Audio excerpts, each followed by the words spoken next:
So, when we read through the Old Testament scriptures or hear somebody talk about them, we just breeze over this stuff. See, our brains are trained to view this through the lens of religion, but it wasn't religion. To them, this was reality. And the reality is, this was a huge deal, very big deal in the history of Israel. You see, if you think about it, imagine if this happened to America. Most of Americans gone, taken captive, a remnant left, they're taken, and only a small remnant actually returns. They went from being a mighty empire reduced to nothing. It'd be like if America was reduced to Rhode Island. So that's their context, and that's their reality.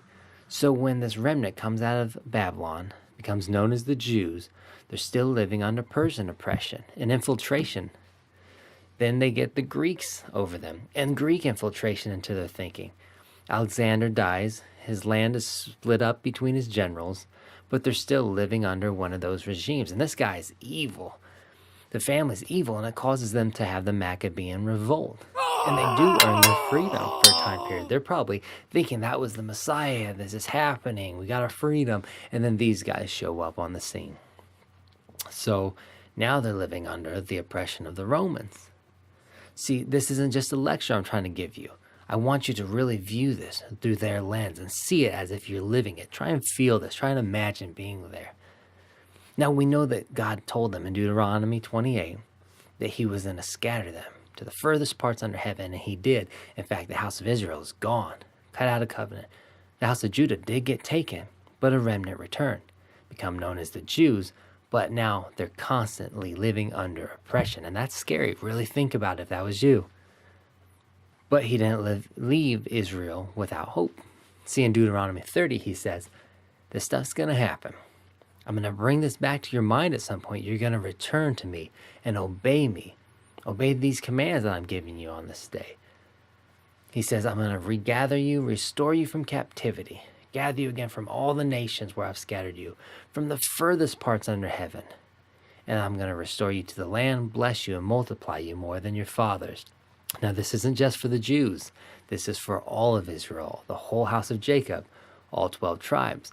But time passes. The house of Israel is still lost to the nations. More time passes. The house of Judah gets taken captive. And then Jeremiah writes his Lamentations. And he actually ends with, have you completely rejected us, God? See, now another about 600 years passes. This sets the stage for the New Testament happening.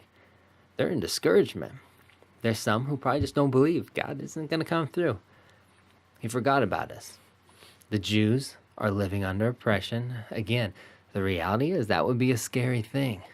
You have the Sadducees who rise up as basically the politicians of the day, although they do the temple service as well. You have the Pharisees who more have the people's support.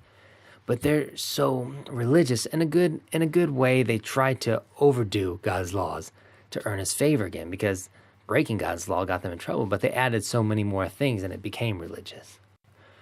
You also have those who are holding out hope. They don't know when and why it took so long, but they know God is going to fulfill the promise.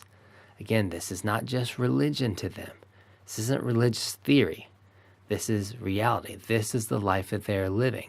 And the reality is the Jews are a small nation who is living under the oppression of a huge, mighty empire.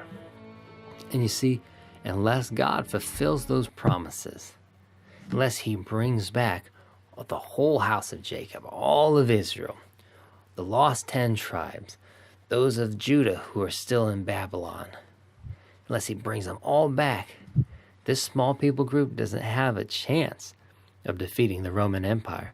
See, again, they're not thinking some ethereal spiritual thing. They're thinking reality, and that's reality. That's how they're thinking. So, you see, Isaiah said that the Messiah was going to bring back the tribes of Jacob and set up his kingdom. And they understand by implication that means peace and prosperity for Israel. And this is key to understanding the New Testament's unfolding. This is the key to understanding the context. They're waiting for God to fulfill his promise, waiting for God to bring back the house of Israel. See, they're waiting for God to overthrow their enemies, to restore the greatness of the nation of Israel, to drive out Rome, to restore them to his covenant, and so they're not under judgment. And if you miss this, you're going to miss the mark when you're reading through the New Testament writings. You're going to misunderstand what it's all about.